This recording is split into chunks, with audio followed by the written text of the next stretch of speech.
Hello and welcome to our CF Live event on gut health in cystic fibrosis. My name's Jacqueline and I work in the information team at the Cystic Fibrosis Trust. This is the final event in our series of nutrition CF Live events that we've been running, which was launched in the summer of 2022. It's been a really interesting series exploring a range of topics from mindful eating to cystic fibrosis diabetes to modulators and nutrition to eating well on a budget and also exercise nutrition. And ahead of all of those, we had a launch event in August 22, which was a look at how nutritional care and advice is evolving in cystic fibrosis. All of those recordings can be viewed on our YouTube channel. The format of this evening's event will be two talks, followed by a question and answer and discussion, which incorporates some of the questions that we received in the run-up to the event. So I'm very grateful to our panel of speakers this evening, and I'm now going to hand over to our chair for this evening, Natalie Goodchild, to introduce herself, as well as our speakers, Laura Cayley and Rachel Massey-Chase, and I will see you again briefly at the end. And over to you, Natalie. Thanks, Jacqueline. Hi, everyone. I'm Natalie. Really happy to be here. Thanks for having me. I have cystic fibrosis myself and CF-related diabetes. And I may have met some of you before through the CF Trust, where I'm on the clinical advisory group and part of the involvement group. And I'm here because I'm really just personally very interested in health and well-being optimization, fitness, nutrition. And I've been on my own journey with gut health, especially in the last year or two, where I've worked with, as well as my CF team, a gastroenterologist and an independent nutritionist. And I've been through all these different phases, like in having additional fecal elastase tests, increasing my Creon, altering my diet. And I've really learned how figuring those things out can really alter your quality of life. So I'm very passionate about this area. And I'm also lucky to be involved with other CF gut health research studies outside of the CF Trust, including CF Tummy Tracker, which is currently enrolling, and also CF Grampus CF, which is being run by the team at the University of Nottingham. So if you are here as someone with CF or a parent to someone with CF who's really interested in that area, you might like to check out those studies. But without further ado, we have two awesome CF professionals joining us, who I want to introduce. We've got Laura Cayley, who is a specialist CF dietitian and an allied health professional research fellow at St James's University Hospital in Leeds, and Rachel Massey-Chase, who is a specialist adult CF psychologist at King's College Hospital in London, and she's also the co-chair of the UK Psychosocial Professionals in CF group. So Laura, you've got an amazing presentation prepared on gut health in CF, which you're going to run us through first. So over to you. Starting with tummy and bowel symptoms. So we know individuals with cystic fibrosis have a high burden of tummy and bowel symptoms, and these can really impact daily life. And the list on this slide is by no means exhaustive, but what I wanted to highlight is that these symptoms can affect the whole gastrointestinal tract from the top to the bottom. So reflux all the way down to constipation and diarrhea. So we know that symptoms are prevalent and we know that they're a key research priority, but why are they so difficult to assess? And that's because there can be changes or differences which can occur in the gastrointestinal tract of people with CF. So food moves, I'm just going to slide this. So it normally moves down the through the mouth, down the esophagus, into the stomach, and then it goes into the small intestine, and then the large intestine, which is also called the colon, and then finally anything left over is expulted through the anus. So we see a number of changes in how the gut works in people with CF, and this includes exocrine pancreatic insufficiency, which is when the pancreas doesn't secrete enough enzymes to digest all the food. So around 85% of people with CF it affects. And this will affect the absorption of nutrients, but also acidity, so the underlying gut conditions. And just like in the lungs, you get mucus, you also get mucus in your gut, so that can be affected. Gut transit times can also be affected, so how long it takes food to go through the gastrointestinal tract. Inflammation is not uncommon in the gut, and individuals can get small intestinal bacterial overgrowth. So this is where the bacteria, they normally live in the colon where they should be, but sometimes they can get up a little bit too high into the small intestine, and this can cause a number of tummy and bowel symptoms, and it can be tested for and treated. We also have CF-related liver disease, and there's an increased risk of colorectal cancer in potentially arising from a few different mechanisms. And lastly, gut dysbiosis, in common in CF, which is a misbalance in the gut microbiota. And I thought I'd explain this in a little bit more detail. So the gut microbiota is the collection and communities of microorganisms residing in the gut, and the vast majority live in the colon. And the most characterized today are the bacteria. So that's what I'll focus on. And what's really important is the balance between them. And when we get the balance right, they can do amazing things for us, help us metabolize nutrients and produce anti-inflammatory molecules. However, if there is a misbalance, this can lead to inflammation in the gut and beyond, which includes potentially the lungs. And in terms of the different balance, I like to use the analogy of a garden. So you want lots of different plants doing lots of different things, because then you get the overall net benefit from all of them, rather than just one or two weeds taking over. So how could our microbiota affect our lungs? And that's because outside of CF, a gut-lung axis has been characterized, where the bacteria can communicate with and exert an impact on lung health. And this is likely through the generation of little molecules by the gut bacteria, which interact with the immune system and either promote or dampen inflammation. There's less research on this specifically in CF, but theoretically, looking after our gut microbiota could positively affect our overall body. And we're exploring this as part of our research project, which I'll explain in a little bit. But I thought I would just touch on, there are also mechanisms linking the gut with the brain, because there's also a gut-brain axis, and that's going to be explored a lot more by Rachel a little bit later. And the reason I'm really passionate about this topic is, again, outside of CF, our gut microbiota is something we can shape. I won't go through all of these because you'll be here till midnight. But our microbiota can be affected by medications and diet. We don't yet have enough specific evidence in CF, but outside of CF, highly processed foods, which have lots of trans or saturated fat and low in fiber, are less beneficial, whereas lots of different types of fiber and the right proportion of more healthy fats, such as extra virgin olive oil, can be beneficial in the general population. So where does CF fit into this? We know that people with CF often have a misbalance in their gut microbiota, so too many pro-inflammatory and too few anti-inflammatory bacteria. And I suspect this is due to a number of reasons, but the underlying CFTR defect is likely altering gut conditions, which is affecting the bacteria. And there's inflammation in the lung. As I said, there's not as much direct evidence for gut-lung axis in CF, but we're investigating this. And similarly, things like antibiotics and diet might be having an impact. And what I wanted to add to this picture is now how CFTR modulators might be having an influence on these mechanisms for those who are taking them. So we know that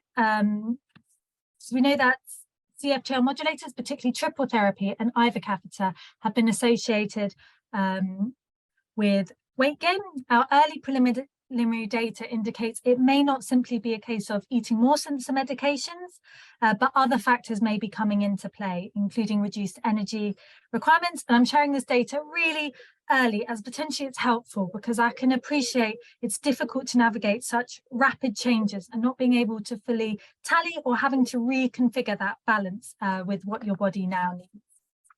And interestingly, although we've seen radical improvements in lung health, for those eligible for CFTR modulators, effects on gut health appear a bit more modest. So for example, with IV catheter, whole gut transit times did not change, but there was an improvement in small intestinal pH.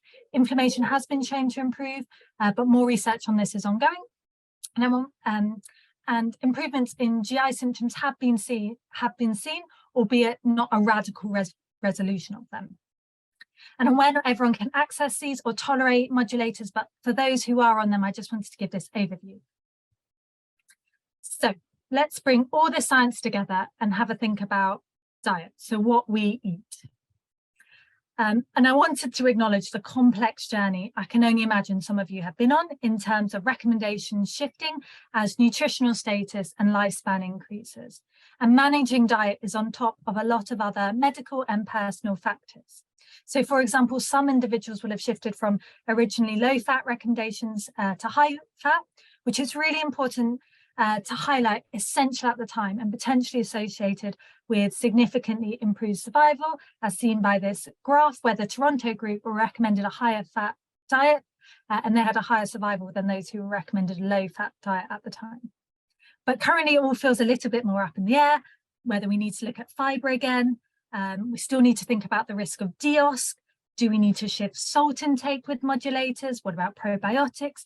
And then all these potential additional dietary considerations with CF-related diabetes, CF-related liver disease, and now potentially needing to think about colorectal cancer and cardiovascular risk with the ongoing improved lifespan, and looking at quality and not just quantity of diet. And this is on top of everything else.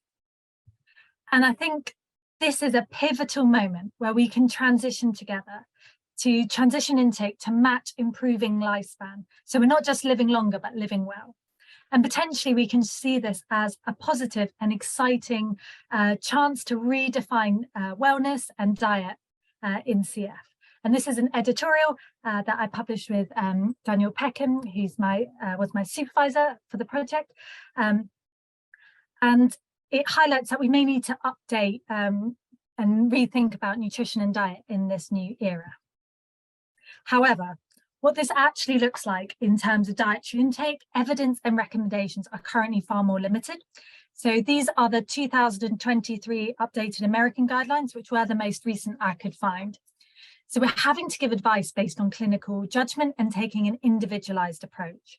And that's why I and so many others are dedicated to researching this further, so we can integrate all we ran through together into what it actually means in terms of diet. And I'll run through a little bit of the research in a little bit. But if I was to summarize the current key guidelines, it's that we need to be very individual. If someone is struggling nutritionally, so losing weight or underweight and not on highly effective CFTR modulators, then the traditional advice may be best suited. However, for those more medically stable and perhaps gaining more weight than needed, potentially we could focus on the quality of the diet. So not low fat, we need fat not only to take the modulators, but also for a lot of processes in the body, perhaps looking at different types of fat.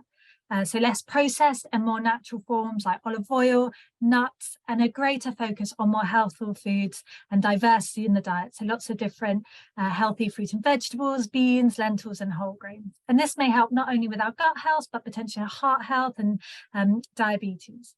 And ensuring enough fluid is, particularly with fibre, is as you're increasing it, is important. And if you have a history of DIOS, adhesions, or poor appetite, please speak to your medical team prior to increasing fibre intake to check whether it's safe for you to do so. Also making sure you are still taking adequate pancreatic enzyme replacement therapy, because that's important. And the evidence thus far, in adults at least, would suggest that even with CFTR modulators, exocrine pancreatic function doesn't improve. And it's important to take adequate amounts in terms of DIOS and also symptom management.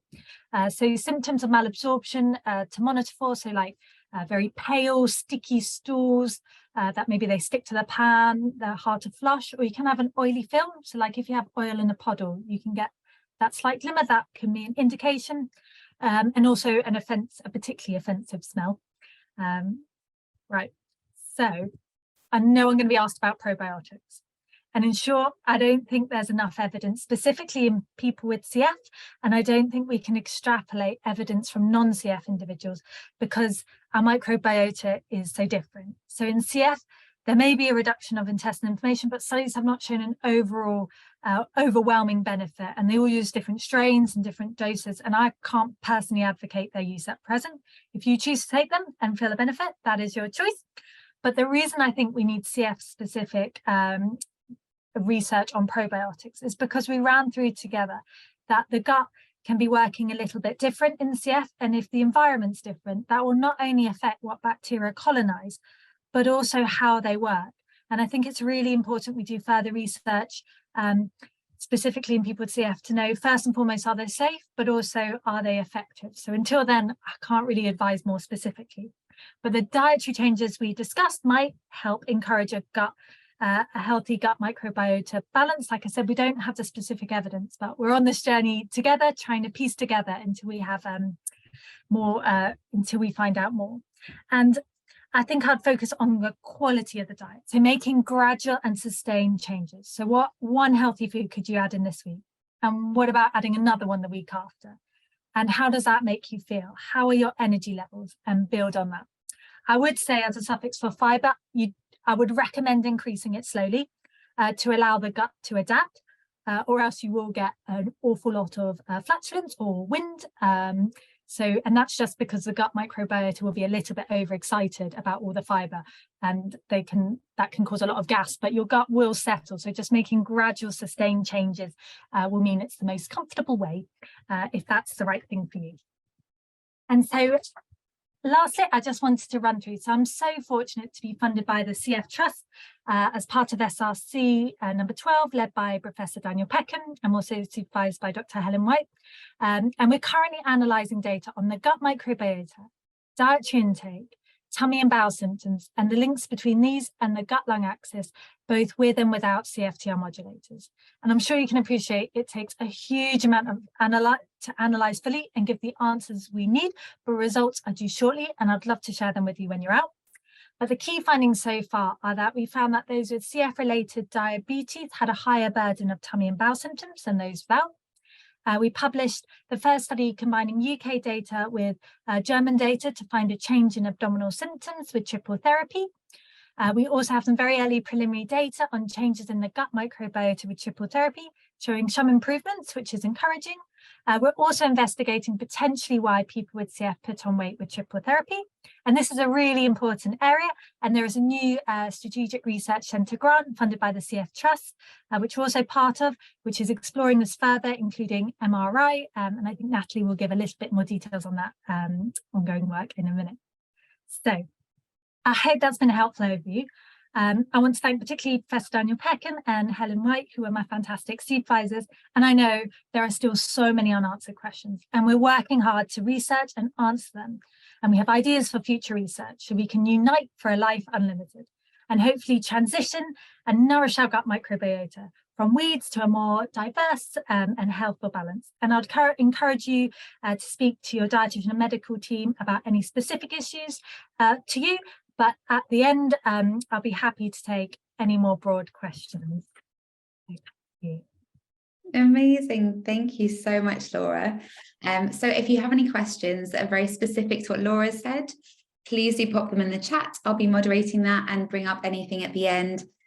Just to let you all know, we've had so many questions submitted in advance. And actually, Laura, you've done an amazing job of already addressing some of those, particularly around questions like, what changes have we seen with gut issues since the introduction of CFTR and other modulators? I think you addressed that really well, what we do and don't know, and often it's what we don't know at the moment. Same with probiotics. We received a lot of questions around the microbiome and what we should be doing and what type of pre and probiotics it's good to take. So again, I think you've sort of answered that there are unknowns, but very much it's a personal thing. It's maybe no harm in trying and just monitoring for yourself. That's something that I've done personally. I also love that you've mentioned things like fruit and veg and healthy fats. Again, we've got questions about, well, what should we eat, foods to reduce. And I know that I've personally really benefited from counting colours and plants rather than things like calories. If you're fortunate enough to be able to do that, I know that's not going to be the best advice for everyone. And healthy fats as well. I found a huge benefit with having things like omega-3s and olive oils and nuts and seeds. So really nice to hear that you've touched on so many of the things that people were really interested to hear about. I'm now going to hand over to you, Rachel, because I know you've got a really awesome presentation to give, and it's really fascinating that you're bringing together these two areas in this talk. I think it's a really progressive thing that the CF Trust have done, bringing this together to address the fact that our gut actually does affect our brain and mental health. So over to you, Rachel. Amazing. Thanks so much, Natalie. Hopefully you can all see the slides. Yeah, perfect. So thank you so much to the CF Trust for inviting me to join today to talk about the role of the brain-gut axis in gut health. I've been working with the adult CF team in King's in London for the past 10 years. And during that time, I've worked with many people who've struggled with some of the distressing GI symptoms that I'm sure many of you have experienced and that Laura was talking about earlier. What I'd like to share with you today is some thoughts about how we can think about the gut in a joined up mind and body way. Let's move my slides on. There we go. So we all know that our brain and gut are connected. We often talk about feeling emotions in our stomach, and I'm sure that all of you listening will have had the experience of feeling sick before an interview, having stomach ache before an exam, or noticing changes in your bowel habits at times of stress or change. Any mind-body link works both ways, and this is particularly true for the brain-gut link. The brain-gut axis develops when the baby is still a fetus in its mother's tummy, so the nervous system and the gut are hardwired to share the same chemicals and receptors. So firstly, let's consider how our brain and emotions affect our gut. So you may have heard of the fight or flight response, which is our body's way of keeping us safe. Now, this evolved at a time when the threats we faced were physical. So if you were faced with a saber-toothed tiger, then the priority in that moment isn't to digest your lunch, but rather to empty your bowels to be lighter in order to run away, or to pause digestion so that all resources can be diverted to our muscles, our heart and lungs in order to fight. But the modern stresses that we face today often aren't physical threats. Instead, they're things like work stress, financial worries, and relationship problems. But our body still responds in exactly the same way, leading to the same physical symptoms. Furthermore, symptoms like bloating, pain, diarrhea, constipation and vomiting themselves can be really stressful and cause people distress and anxiety, therefore creating a vicious cycle. As I said, I work in adults, but I hear from my paediatric colleagues about young people not wanting to use shared toilets at school and therefore missing school or holding on and causing increased pain and discomfort. Going to university or moving into a shared house might be another stressful time for young people if you're embarrassed about your gut symptoms. Thinking about nutrition, as Laura was saying, we know that how we're feeling affects what we eat, and what we eat affects our mood. So when we're stressed, when we're upset, or when we're bored, we tend to opt for foods which are higher in fat, higher in sugar, those highly palatable, more processed foods. But these often don't help our GI symptoms and can make us feel worse mentally in the longer term. Laura's already spoken about the importance of the gut microbiome and the evolving evidence that we're seeing with that. And there's also a rapidly evolving literature to do with the impact of this on mental health. And I think this is something we're going to be learning much more about, not just in CF, but in the general population as well. And I think it's an absolutely fascinating area. So we know that the relationship between our minds and our guts is complicated. Now, there's a type of psychological therapy that you might have heard of called cognitive behavior therapy. And this suggests that it's not just the relationship between our emotions and our physical symptoms, which is important, but the role that our thoughts and behaviors have to play as well. So the following example that I'm going to read is taken from a CBT manual for the treatment of IBS. So it's not CF specific, but I think there's lots of transferable points. So I'd like to tell you about Joe. He experiences a severe bout of gastroenteritis. This infection causes intense bowel pain, extreme diarrhea and cramping. He loses sleep, stops eating, and is unable to work, so his normal daily routine is completely disrupted. When Joe feels like eating again, he eats irregularly, as his stomach appears to have become sensitive to food, and eating often causes tummy cramps and pain. The irregular meals send conflicting messages to Joe's digestive system, and it stops and starts, causing bouts of diarrhea and then constipation. Joe begins to worry about his health, about missing so much work, and about taking care of his family. He feels upset and stressed, and this makes his symptoms worse. Joe often feels sick or has diarrhea in the morning, so he skips breakfast. But by lunchtime, he's really hungry, so he overeats, causing his colon to overreact and start spasming again. He takes a day off work and stays in bed and sleeps during the day, but because of the extra rest, finds it hard to sleep that night. He lies awake worrying about what is happening to his health and feels his tummy churning and cramping.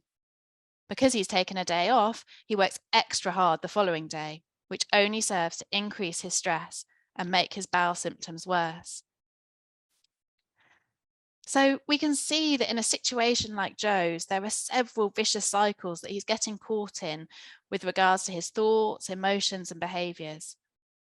We're not always aware of these factors and instead might be keen to look for more medical explanations of the fluctuating or worsening symptoms.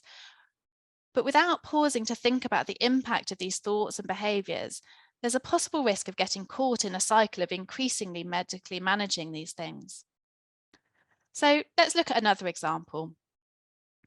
Symptoms of pain, bloating, and diarrhea the night before an exam may lead to thoughts such as, my symptoms will get worse. I won't be able to cope. I'll need to rush to the loo and make a fool of myself. I'll let myself down. Now, anyone having and believing these thoughts would understandably feel stressed, anxious, maybe guilty or low in mood, which is going to further exacerbate those physical symptoms.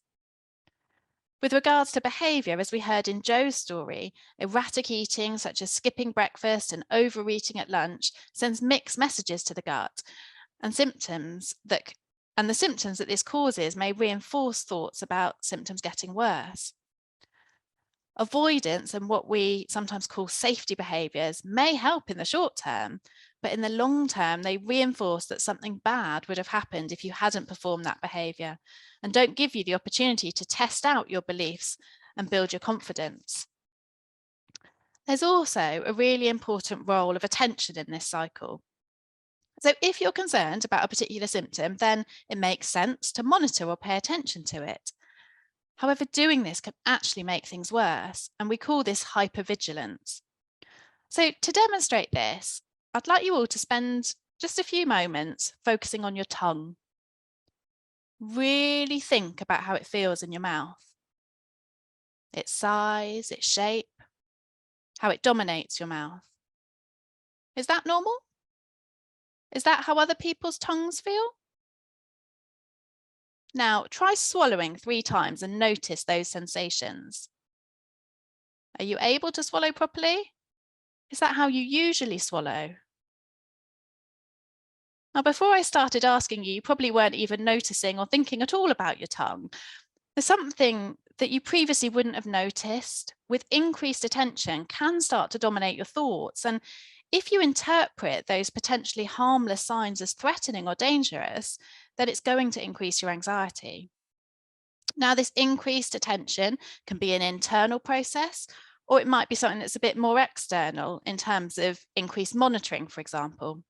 Some people talk to me about monitoring things like bloating in mirrors or in photos, and spending a lot of time thinking about what clothes to wear and monitoring how they feel in them. In terms of our thoughts, there might be common myths that we hold about our bowel symptoms, such as I must pass a stool every day, or stools must be a certain shape, or I must keep straining until I feel completely evacuated. There might be common thinking habits too that people can get caught in, such as black and white thinking or catastrophizing. For example, I've started to feel bloated, so I'll feel uncomfortable all day. I won't be able to concentrate at work and the day will be ruined. Related to both attention and beliefs, I think this is something particularly challenging for people with CF, as CF obviously affects the gut and causes symptoms, and also treatments such as antibiotics can affect the gut too. So as CF teams, we are asking people to monitor and focus on their bowels and to report the colour and form of their stools. We're also giving what might sometimes feel like critical feedback about how people are managing with their Creon adherence and weight and things like that. Now, obviously, these are things that CF teams need to do, but it's important that we as teams think about the impact of these lifelong messages on an individual.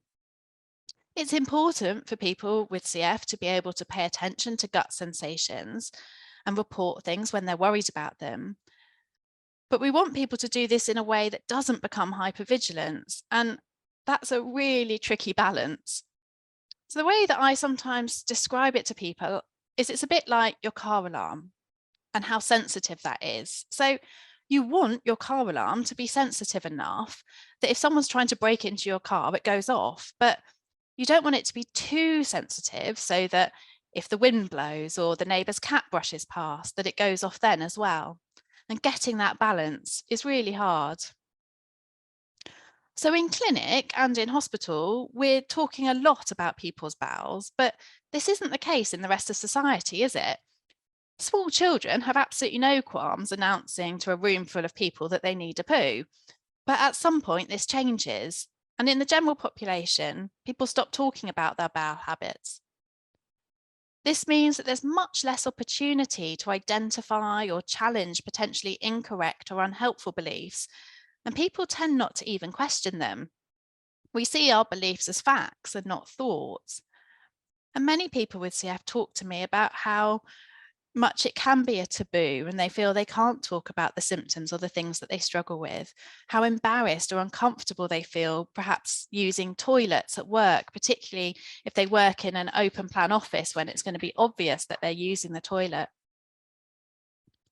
So what can we do to help with these difficulties? Well, as with absolutely everything in CF, I believe really strongly that we need a joined up multidisciplinary team approach, and that's absolutely key. So I do a lot of joint work with my dietetic colleagues to support people who are struggling with distressing gut symptoms. We need to be looking at the whole picture, including nutrition, diet, and psychological factors. There's very little, if anything, as Laura mentioned, published about the CF gut and the microbiome. And there's also very little published about the psychological treatment of GI issues in CF. But personally, I've learned a lot from the IBS literature, and that's irritable bowel syndrome. And I think there's a lot of overlap in some of the psychological components. Once we have a sense of some of the vicious cycles of thoughts, emotions, and behaviours that might be contributing to an individual's symptoms, then what I'd be doing with somebody is looking at interventions such as exploring and challenging someone's thoughts or beliefs and setting up behavioural experiments to drop those safety behaviours. For example, if someone believes that they must strain on the toilet until they pass a stool before leaving the house, then we might set this up as an experiment. What do you think would happen if you didn't do that? How much do you believe this would happen? Can we test it out and record the result? I usually describe CBT as not just a talking therapy, but also a doing therapy. And change only really happens when people start to test things outside of the therapy room. Psychological therapy might also look at areas such as stress management and experimenting with having more flexible standards. A lot of people also find practices such as mindfulness helpful for tolerating difficult thoughts, feelings, and sensations. So in summary, when we think about gut health, it's important to consider the brain-gut link and the vicious cycles which might be exacerbating symptoms. Psychological therapy like CBT can be helpful in supporting people with these difficulties. And so if anything I've said today resonates with you, I'd encourage you to speak to your CF team about what support is available. Thank you very much. Amazing. Thank you so much, Rachel. It's really fascinating. And I'm going to go straight into a question on that. We're actually keeping to time. This is wonderful. The first question I have actually addresses sort of maybe a combination of what you've both said. So, Rachel, you've just addressed a lot about how our gut health can affect our mental health inherently because of the gut symptoms themselves and how we maybe feel about them. But Am I right in thinking there's also some research out there to imply that our gut health and microbiome can influence our brain and mental health in other ways too, like through the production of hormones and issues that can cause leaky gut affecting the blood-brain barrier? I know there's maybe not CF specific research into that, but is that line of thinking correct? Maybe one of you, maybe even Laura, you've got some information on that? Yeah, so I've mainly invested an unbelievable amount of time looking at the gut microbiota, mainly in terms of gut and then inflammation, so gut inflammation, but also systemic inflammation, not just in CF, but I've read more broadly and in other bowel conditions and other non-bowel inflammatory conditions and systemic. And so that I haven't specifically looked at the gut, although I say I haven't specifically, I am aware there are studies and quite that, and it's really gaining momentum. So I couldn't go into the specific mechanisms, but there does appear to be links between, and actually there's one study where they altered dietary intake to improve the gut microbiome, and that was linked with improved symptoms of depression. So there's evidence from there. The specific mechanisms and the exact molecules, I can't list them all out off the top of my head. I don't know if Rachel, you're up to date on every the thing is, it's such a growing area, there are thousands of articles. So gut brain axis, I know it's there and I know it's growing, but I can't give more details than that. I don't know if Rachel, you do, or you happy with that? Yeah, as you say, Laura, it's such a huge field, isn't it? And it is so rapidly changing, which I think is absolutely fascinating. And I think we will certainly be learning more, in the coming months and years. It's not surprising that the brain and gut are linked. So as a baby develops in the uterus, then that pathway is hardwired. And so it is the same neurotransmitters, the chemicals that send messages around our brain and influence our emotions and our cognitive functioning are some of the same chemicals that are present there in our gut. And that's why you may be aware that sometimes they use kind of low dose antidepressants to treat some gut symptoms, because actually there's shared chemicals in these different parts of our bodies. There's lots of research coming out about looking directly at how changes to the gut microbiome might affect and improve mental health, and they're doing more studies, sort of real world studies. But I also know there's some really interesting literature from animal studies where they've taken some of the sample of the gut microbiome from mice who are depressed and put that into non-depressed mice who then start to show signs of depression. Now obviously that's a very sort of basic animal model, but they're starting to show similar sorts of patterns in humans and in real world studies as well. So I think it's a fascinating area that we're really in the last few years only starting to understand and learn more about, and it'll be absolutely fascinating to see how that then translates to people with CF as well. Yeah, absolutely. Thank you for answering that question. I know it's broad and still very much an evolving field. I came across the link because I had a virus quite recently that really tore up my gut and left me with a lot of sensitivities and various issues that I won't go into. But I spoke to a nutritionist who gave me an adapted version of the GAPS diet, which stands for gut and psychology syndrome. And that was the first time that I realized, there is a link, and a diet has even been developed that is really focused on healing the gut. And I think I'm right in saying it was developed originally for people with what are classed as psychiatric disorders and things like ADHD and autism. So that really got me thinking about this. And that's why another reason I was so excited to have you both in the same place giving these talks today. So the next question, I'm going to move quite quick because of time. We spoke about very briefly things like digestive enzymes, Creon, malabsorption and gut motility.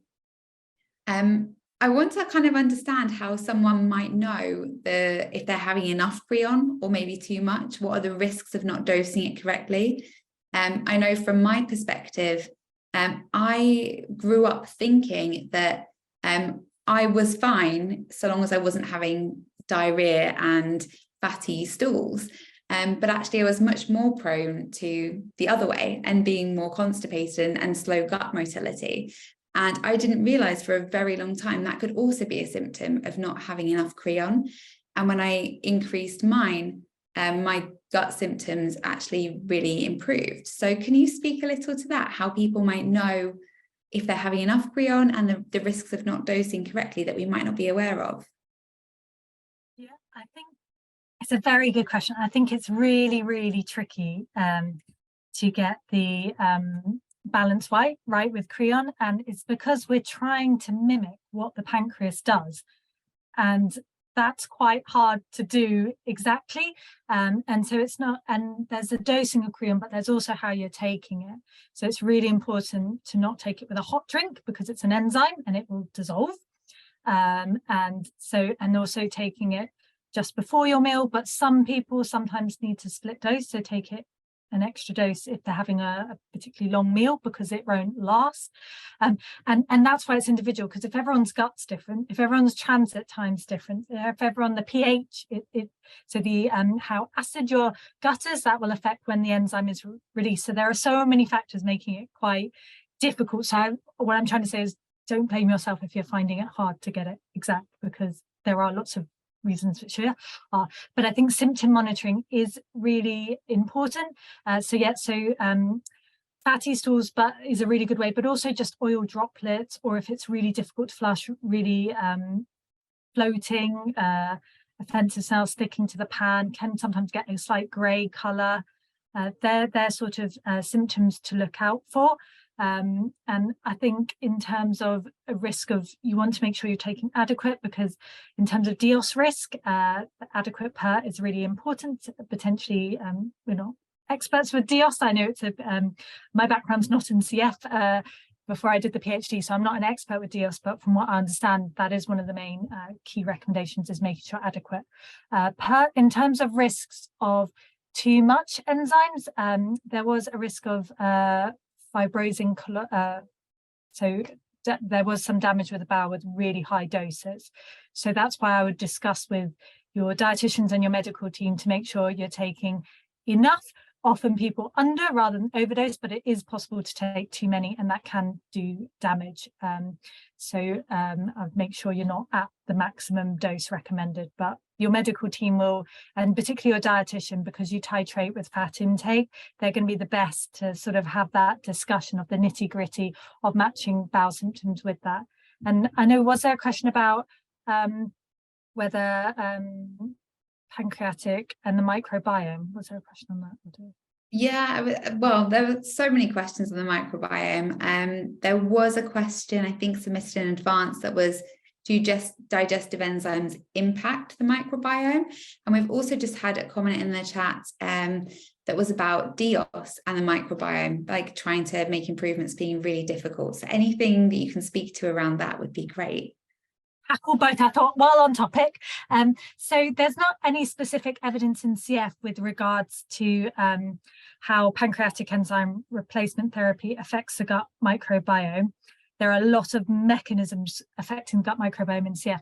There is one study I'm aware of, which is in pigs, so not in humans, but they had the pigs had exocrine pancreatic insufficiency and they had gut imbalance, and then they gave pancreatic enzyme replacement therapy, and that did help improve the balance in pigs. We can't directly extrapolate that, but in lieu of any other evidence, that would suggest it's probably I think it just reinforces. We know adequate pancreatic enzyme is important to help digest all your nutrients, potentially reduce the risk of DIOS, but also from a mechanism side, if you're not digesting those, there are nutrients that are entering the colon that wouldn't normally be there, and that might be causing an exacerbation because the microbiome are going to be exposed to nutrients they wouldn't normally be. So sort of thinking aloud on a mechanism, I think optimizing PERT is really important. Even with CFTR modulators, it's still really important to make sure we're getting enough in. So there isn't that's the best evidence I know on the gut microbiome. So it's very limited, but I think piecing together the science as well. And then the question, I'll have a proper read to make sure I'm having a look. Yeah, have a read of what's in the chat. I've got some other questions that I would love to cover where we've had a lot of submissions previously. A final thing just to mention on the Creon while we're on that topic is like I said, I didn't necessarily have the symptoms I thought I would have, that I wasn't having enough Creon. So it's really worthwhile paying attention and maybe discussing any symptoms and their relationship to pancreatic enzymes with your team. I also personally benefited, I feel, from having an updated fecal elastase study. I know that's usually done a lot in peds. I don't know how much that's repeated in adults, but that gave me reassurance that yes, focusing on Creon was still relevant, still needed, and it was worth re-exploring. Do you mind if I present another question to you that was quite a popular one that we had submitted? Just looking at the time, we maybe have a chance for a quick answer to this one before the final question that we really want to wrap up on. And that is just question about, we had quite a few questions about how drugs may affect the gut long term, such as being on antibiotics without a break for literally decades at a time, or being on omeprazole long term. Do you have any comment on that at all? They are really interesting questions. So outside of CF, antibiotics are known to affect the gut microbiota quite strongly, and so are proton pump inhibitors. We recently did, as part of the grant, we did do a systematic review on the gut microbiota in cystic fibrosis specifically, and we included every study we could possibly find, but including infants. And so when I said in the presentation, I said it does appear the underlying CFTR defect is what is profoundly affecting the gut microbiome, because even in infants who haven't been exposed to antibiotics or in animal models, we're still getting an abnormal gut microbiota. So we're still getting that misbalance. So antibiotics or PPIs, based on my understanding of the current research, they're not the underlying cause, they would only be additive. So I mean that they're not having they're not the underlying cause, but they may be having an impact, but we don't know enough, I think. And it's really important that the face of CF care is changing so rapidly. And those antibiotics they are never prescribed lightly. So they would be prescribed having, you can rediscuss with the team, but because I'm not the one prescribing them, but they would have done a risk benefit assessment. And we know that lung health is the key thing that affects lifespan. So keeping your lungs healthy is really important. So they will be potentially having quite a profound effect in helping keep that person well and their lungs well. And it's why I'm really passionate about CF and the complexity. It's how we appreciate that complexity and still navigate as well as possible, accepting the complexity and multifacetedness of the condition, and that one thing might have a knock-on effect, but that doesn't mean necessarily it's safe to remove it, and how we put it all together. So I can't answer that directly yet, but I think there are studies going on that, and I know it's a research priority about simplifying treatments, but I don't think we know yet whether it's what's safe to remove and what's not. So we're having to go on the side of caution. From my understanding, I don't know if Rachel, you had anything from sort of that side, but I think we're having to take a personalized approach. So speak with your medical team, but I think it's a balance. Thank you, Laura. And that actually leads on very nicely to the final question that we have, which is for both of you. If you can answer this briefly with the time that we have. You mentioned the changing landscape of CF and of course the complexity of it. Now we know that as the landscape changes, people are maybe needing different types of support, maybe more holistic diet support that's focused on overall well-being and longevity, as opposed to what it's historically been, maybe weight gain and survival. So what are CF teams and dietitians doing, or what could they be doing to ensure that they're continually learning, building, upskilling, so that we get the support we need as the landscape evolves? Do you have any insight into that, either of you, both of you? I think, oh, sorry, Laura. I think we're all learning together, and I think we're all on the team, we're all wanting to make sure every individual is feeling supported and it's personalised. But Rachel, I've answered it, I'll let you go. No, I was going to say very similarly. I think, these are unprecedented times, such exciting times in CF care. And I think as teams, we are facing new challenges and exploring different avenues of care. And I think there is one of the things which I think is absolutely fascinating and exciting about the CF community as a whole, that's professionals, the CF Trust, people with CF, is that desire to learn, to find out, to work together to answer these questions. I don't think we do have all the answers yet, but I think there's a real drive and desire to find that out together. So I think events like this, I was at the European CF conference in Vienna a few weeks ago, and there were lots of these sorts of conversations. As a community, I think everybody is sort of going into this in a really sort of open-minded, research-driven, data-driven way, and let's do the research studies, let's speak to people who are living with these conditions, let's find out more, and let's evolve our care from there, like we have done over the last 10, 20, 30, 40 years. Yeah, absolutely. I love what you said about it being this joint effort as well. Like, of course, you need to hear from the patients what type of support they're needing so that you know which ways to upskill and what to extend your research into. So on that note, of course, if you're not already part of the involvement group at the CF Trust, that's a great plug for getting involved so that the teams can keep learning and evolving. Other than that, thank you both so much. Apologies, everyone, we being on a time limit, we may not have gotten to all of the questions, but we've tried to pick a representative sample based on what we had submitted. Jacqueline, can I hand back over to you to close? I think you might have a questionnaire that you might want people to give with feedback and maybe some other bits to update on. Yes, thank you so much. Thanks to all our panel. I think that was a really interesting and informative discussion, and I found it really encouraging to know that there's so much research underway looking at gut health in CF.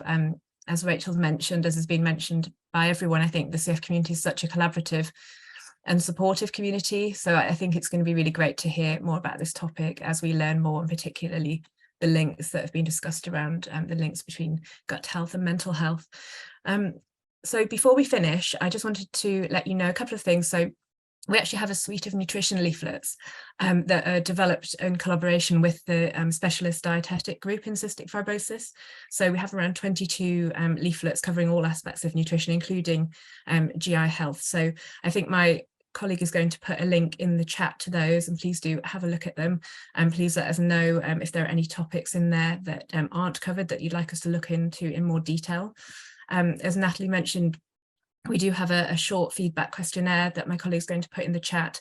It really helps us to know what you find useful about these events, and again, any topics that you'd like us to look at in future, and we try and kind of tailor the CF Lives to the topics that the community are wanting to hear about. So this is the last CF Live before we break for the summer. So we don't have any planned as yet, but we'll be back in the autumn with a new schedule of events. So again, please do let us know what topics you'd like to see us cover. So all that's left to say is thank you so much once again to Natalie and Laura and Rachel for sharing your expertise, but also your personal insights. I hope you've all found it really interesting, and I hope to see you all at one of our future CF Lives. So I hope you will enjoy the rest of your evening. Thank you, everyone. Thanks.